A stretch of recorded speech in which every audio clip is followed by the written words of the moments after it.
Nia Ramadhani ditangkap atas kasus dugaan penyalahgunaan dan kepemilikan narkoba, Rabu, tanggal 7 Juli tahun 2021.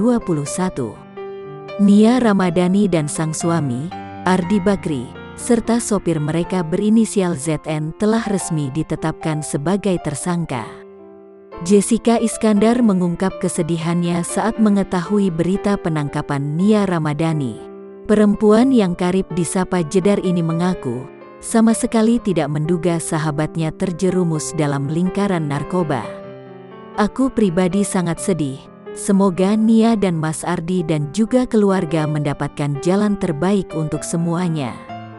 Aku turut mendoakan agar masalahnya cepat selesai, tutur Jessica Iskandar dalam sebuah tayangan live.